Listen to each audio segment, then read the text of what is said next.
dos materiales que todos conocemos, agua y aceite.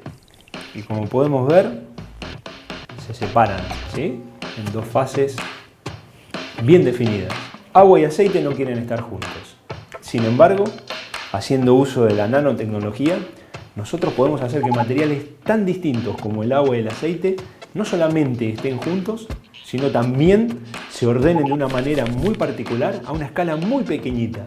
Yo trabajo en tecnología de polímeros y básicamente intentamos hacer estructuras controladas de materiales poliméricos a escala nanométrica. Pero sería interesante comentar un poco qué es un polímero, cómo se forman. Y bueno, para eso tenemos algunos elementos que nos pueden ayudar. Acá tenemos clips comunes que uno podría comprar en cualquier librería. Imaginemos que cada uno de estos clips es una unidad repetitiva de una molécula que vamos a denominar monómero. La idea sería poder hacer distintas combinaciones con estos clips a partir de reacciones químicas específicas. La combinación más sencilla sería unir varios clips del mismo color y del mismo tamaño y entonces generaríamos una cadena de polímero. Pero además de tener cadenas así formadas por un solo monómero, podríamos tener cadenas formadas por dos monómeros distintos, simbolizados por clips de distinto color, y podríamos tener una combinación en la cual los monómeros se alternan. ¿Cuál es nuestro trabajo? Bueno, nuestro trabajo es encontrar, en primer lugar, una forma de generar estas estructuras. Y en segundo lugar, encontrar una manera de que estas estructuras se acomoden, ya sea en solución o en estado sólido, para poder tener propiedades específicas.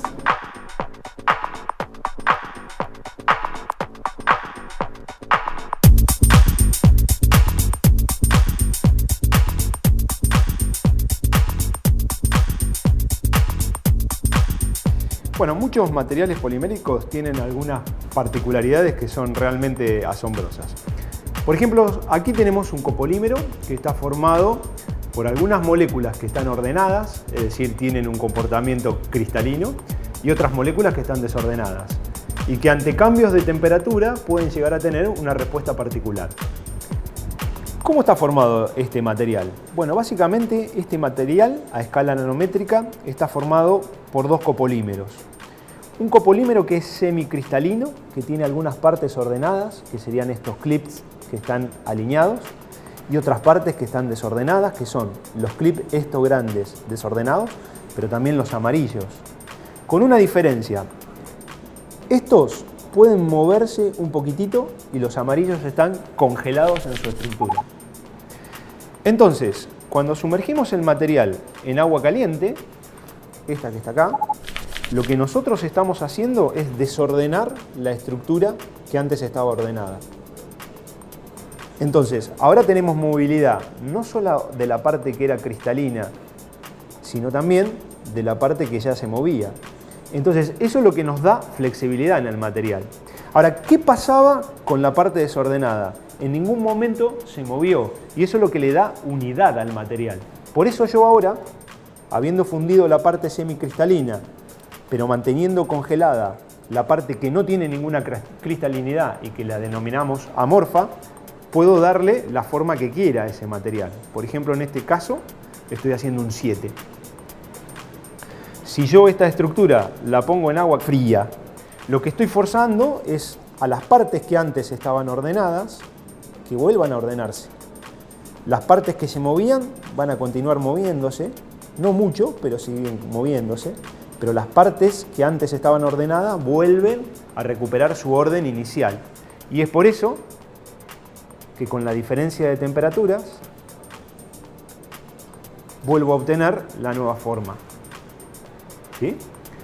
Si yo ahora nuevamente aumento la temperatura, sumerjo en agua caliente, el material recuerda la estructura anterior, que era la desordenada, y se desordena nuevamente, y como podemos ver, recupera la forma inicial antes de que yo diera ese 7. Durante muchos años los químicos estuvimos jugando con estas estructuras para obtener materiales que tuvieran una combinación específica de monómeros. Ahora lo que estamos haciendo es encontrarle la aplicación. Así como Durante muchos años los ingenieros estudiaron física para poder hacer perfectamente puentes, autopistas o incluso diseñar un avión.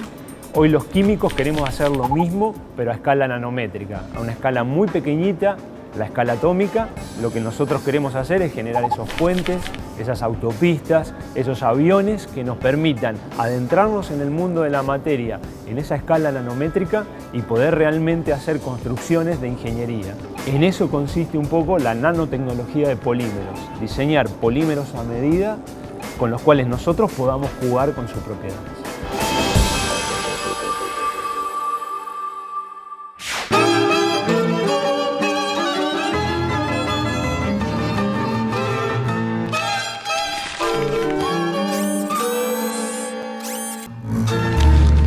Patricia Alvarado es geóloga por la Universidad de San Juan y es además doctora en geociencias por la Universidad de Arizona, donde continúa como investigadora asociada. Es investigadora independiente del CONICET e investigadora asociada del Instituto de Prevención Sísmica Nacional. Patricia, para haberse dedicado a lo que se dedicó usted, esto tiene que haber empezado alguna vez con alguna suerte de vocación que en algún caso, porque como yo leí un poco de la historia, me interesaría que en lugar de contarla yo, la cuente usted. ¿Qué pasó cuando era chica? Cuénteme la historia. Bueno, yo vivo en una provincia que es una provincia sísmica, San Juan. Sí. Y recuerdo muy bien cuando tenía 11 años, que muy temprano en la mañana, a las 6:30 de la mañana, mi mamá me tomaba de la mano y nos ponía en la vereda, a mí y a mis hermanos, porque estaba temblando.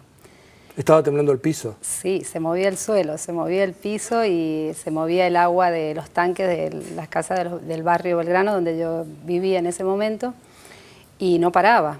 Entonces era un momento de angustia, de dolor, la gente decía esto es un terremoto, mis padres, y decían ya lo vivieron, recordaban historias, entonces la gente pedía que parara, que dejara de temblar. Y ¿Cuánto tiempo dura ese temblor? Un temblor...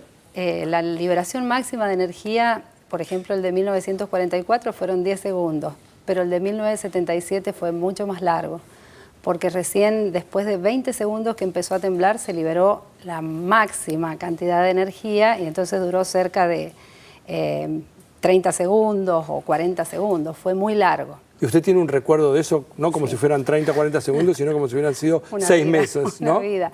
Sí, yo creo que de hoy todos los sanjuaninos que vivieron ese terremoto fue muy grande. Entonces yo creo que eso fue tal vez una inspiración que sin darme cuenta siempre me atraía como una curiosidad saber más de por qué se producían los terremotos, los sismos. ¿Por qué se dice que San Juan tiene, porque eso me llamó la atención, la conclusión de que el 10% del planeta tiene las características sísmicas de San Juan?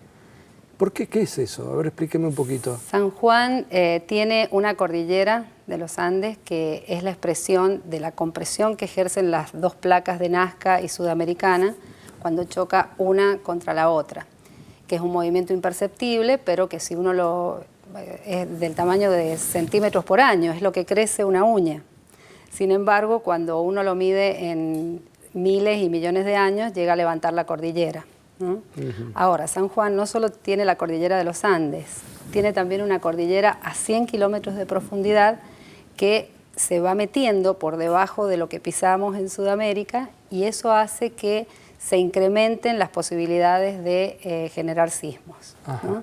Esa cordillera que va por debajo es la cordillera, la dorsal de Juan Fernández que vemos con las islas de Robinson Crusoe, digamos, del Pacífico, y tiene una geometría donde una placa se sumerge bajo Sudamérica horizontalmente, no cae. Se mete por debajo. Se mete por debajo, pero en forma horizontal. ¿Y empuja para arriba? Recién en Córdoba empieza a caer otra vez esta placa. Esas condiciones existen en un 10% de las zonas que están en subducción, donde una placa se mete por debajo de la otra. ¿Qué otro lugar hay en el mundo? Japón, Costa Rica, México, Perú. ¿California? California tiene un sistema donde no es una placa que se meta por debajo de la otra, sino que desliza horizontalmente una con respecto a la otra. Argentina tiene esos escenarios en Tierra del Fuego. Ahora, cuando usted me dice que estuvo estudiando en la Universidad Tucson, para decir Tucson, un poco mejor, sí, bueno, Tucson, sí. digamos. Cuando usted estudiaba ahí, ¿le interesaba estudiar lo que pasaba en San Juan? Sí. ¿Y a los norteamericanos les interesaba que usted estudiara lo que pasaba en San Juan? Sí, teníamos, ¿cuál fue el interés en ese momento? Que ellos creen que esa situación de tener una placa en forma horizontal y todo el proceso de generación de montañas existió en Estados Unidos hace unos 60 millones de años, mucho antes. Entonces, el estilo que tienen las montañas de la zona de San Juan se parecen mucho a las que hay en Wyoming, en Laramide. Entonces, fue una manera buena para ver cómo a ellos les interesaba ver un escenario anterior y a nosotros el escenario moderno, de estudiar por qué se producen las montañas, por qué se producen los sismos y qué cosas buenas tienen a veces esta faceta de los sismos y los volcanes, que uno los estudia desde el punto de vista de la tragedia, la angustia, pero también son los que nos ayudan a ver cómo crecen las montañas y cómo es tan dinámico nuestro planeta, ¿no? Yo me pongo por un instante en su lugar. Sí. Y antes de hacer una pausa, querría preguntarle, ¿usted tiene la sospecha que en algún momento va a poder predecir que algo está por pasar? ¿Siente que está dentro suyo la posibilidad? Porque yo sé que usted trabaja con su marido. Ahora en la segunda parte vamos a hablar de eso. ¿Usted cree que tiene la posibilidad en algún momento de poder anunciar, predecir, que sería la tarea extraordinaria de un científico? Ser capaces de anunciar que una cosa por el estilo está por pasar para prevenir. Nos motiva muchísimo entender a la sismología no como el fin, claro, sino como el medio para poder evitar tragedias, muertes, ¿verdad? Entonces creo que nos acercamos cada día más, pero también es cierto que todo esto se mide en una escala, que es el proceso en que se forman las montañas de cientos y miles de años. Entonces, cuando uno quiera traerlo a la escala humana, de decir, yo quiero saber si mañana, si pasado, si nos encontramos con una limitación grande, ¿no? Yo creo que se va a poder hacer algo, pero necesitamos todavía investigar muchísimo y construir muchísimo. Hacemos una pausa aquí con la doctora Patricia Alvarado e inmediatamente volvemos con un tema que seguramente no está en su agenda, salvo que viva en la zona de San Juan o una zona cordillerana, pero a los que estamos viviendo en la capital federal es un tema que no está en nuestra agenda cotidiana. Creo, porque usted me mira con cara de decirme, ¿estoy tan seguro? No estoy tan seguro. Por ahora, dentro de un ratito me cuenta por qué. Bueno. Y volvemos aquí en Científicos Industria Argentina. La Fundación Argentina de Nanotecnología invita a participar del encuentro Nano Mercosur 2013. Participan empresas e instituciones que trabajan con micro y nanotecnología. Habrá conferencias dictadas por expertos nacionales y extranjeros y actividades paralelas. Entrada libre y gratuita.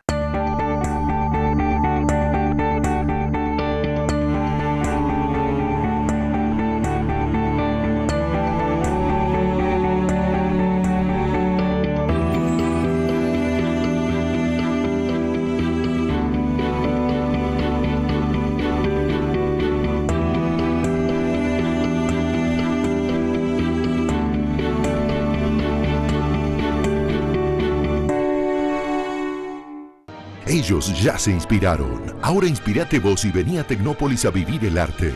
Es una oportunidad única para disfrutar el talento de reconocidos artistas internacionales. Leandro Ehrlich, Jesús Soto, Carlos Cruz Diez, Graciela Sacco, Marcos López, Nushi Montavsky y muchos más. Vas a descubrir un mundo increíble. Instalaciones, murales, fotografía, arte urbano. Entrada libre y gratuita. Avenida General Paz Casi Constituyentes Villa Martelli. Tecnópolis, el desafío del conocimiento.